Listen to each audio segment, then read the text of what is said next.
नमस्ते, सभी का स्वागत, अभिनंदन। मंचासीन सभी को मेरा प्रणाम। सबसे पहले मैं धन्यवाद करना चाहूँगी जिला भाषा अधिकारी आदरणीय श्री अनिल हाडा जी का, जिन्होंने हमें ये समय समय पर हमें मंच प्रदान करते रहते हैं और आज भी इन्होंने हमें ये सुअवसर दिया है कि अपनी कविता पाठ यहाँ पे हम करें। तो मैं सीधे ही अपनी कविता पे आऊँगी। मेरी कविता का शीर्षक है पहाड़ और औरत। चूल्हे की तपन में रिश्तों का ताना बाना बुनती, गुप्त अंधेरा खेत खलियान, आसमान की चादर ओढ़े देवड़ी लांग, टेढ़े मेढ़े रास्तों से गुजर, चूल्हे से घासनी का सफर तय करती, बिना धूप बिना छांव की फिक्र की। नहीं जानती पहाड़ के उस पार का जीवन, नहीं जानती पहाड़ के उस पार का जीवन, जानती है बस इतना कि उसकी गाय उसकी बाट जोह रही है।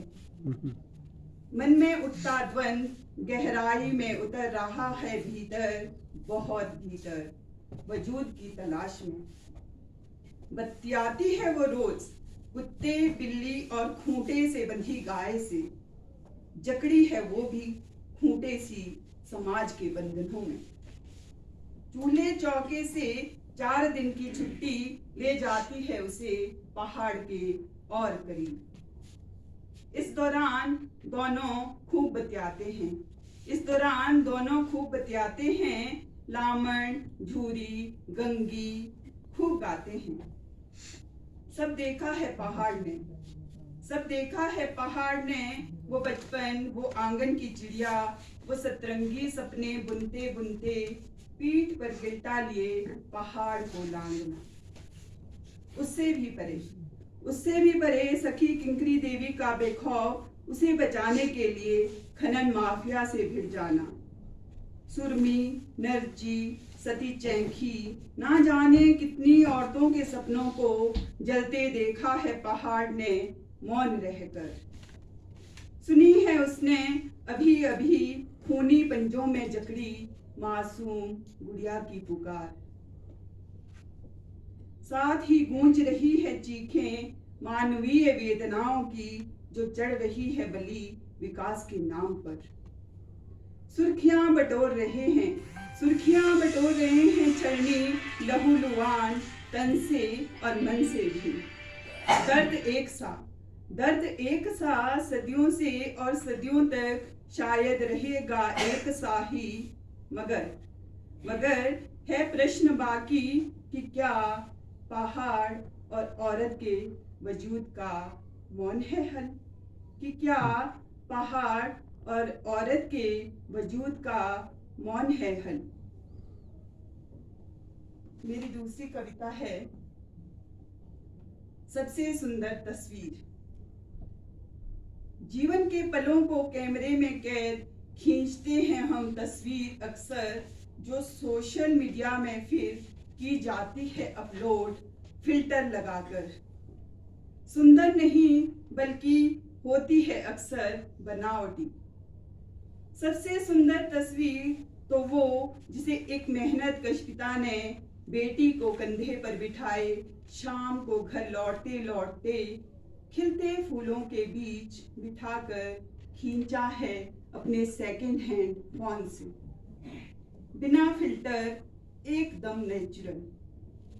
मिट्टी से लिपटी अपनी 4 साल की बिटिया को ये तस्वीर शायद एक पिता सहेजना चाहता है, सोशल मीडिया के लाइक कमेंट्स से परे बेटी के उज्जवल भविष्य की कामना के साथ। ऑफिस के सहकर्मियों के जन्मदिन पर लंच ब्रेक में सरप्राइज पार्टी में खींची वो तस्वीर भी है सबसे सुंदर, जिसमें छुपा है एहसास अपनेपन का।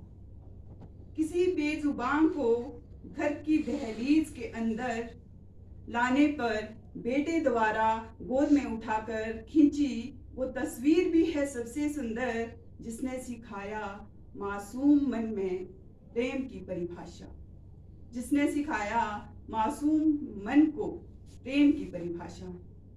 तस्वीर वो भी सबसे सुंदर जिसमें बेटी पिता के कंधे पर हाथ रखकर कहे मैं हूं ना। जिसमें बेटी पिता के कंधे पर हाथ रखकर कहे मैं हूं ना।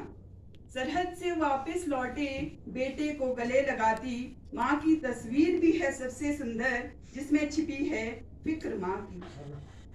जब वर्षों के अंतराल बाद मिलते हैं बचपन के दोस्त या सखी, मॉल रोड की भीड़ में अपने अपने बच्चों की उंगली थामे यादों के झरोके से झांकती बन जाती है सबसे सुंदर तस्वीर। विदाई की वो तस्वीर भी है सबसे सुंदर जिसमें माता पिता परिवार ही नहीं बल्कि पूरा गांव रो देता है, जहाँ समझी जाती है बेटियां कुनबे की अमानत अभिमान। सुंदर तस्वीर है वो जब माँ स्कूल के गेट पर बच्चे को छोड़ चूमती है माथा प्यार से, शामिल है जिसमें दुआ भविष्य की मंजिल की। अभिमान करवाती वो तस्वीर तो है ही सुंदर जो खींची बेटे ने महंगे रेस्टोरेंट में माता पिता को अपनी पहली कमाई से डिनर करवाते। मीठी सी आपसदारी की वो तस्वीर भी है सबसे सुंदर जो उभर आती है पति की आंखों में अक्सर। तस्वीर तो वो भी सबसे सुंदर जब दलगत राजनीति से ऊपर उठकर संसद में स्वागत होता है किसी विपक्षी महिला के विचारों का। नवल किरण को मुट्ठी में कैद कर आंगन से खींची वो तस्वीर भी है सबसे सुंदर जो है साक्षी अनगिनत युगों का। पारिवारिक और सोशल सरोकारों से जुड़ी तस्वीरों से भरे पड़े हैं सोशल मीडिया, मगर सबसे सुंदर तस्वीर वह जिसमें सुकून की नींद सो रहा है बचपन फुटपाथ पर आंचल की छांव में। सड़क हादसे में किसी अनजान की तड़फ से जब सिहर उठे मन। सड़क हादसे में किसी अनजान की तरफ से जब सिहर उठे मन, मदद करती इंसानियत की वो तस्वीर भी है सबसे सुंदर। सुनसान राह पर किसी अजनबी का साथ पाकर महफूज हो जब बेटी, तो मानवता की वो तस्वीर भी है सबसे सुंदर। तस्वीर तो वो भी सबसे सुंदर जो कभी खींची ही ना गई, फिर भी कैद है दिल के किसी कोने में अनकही सी कहानी बनकर। धन्यवाद।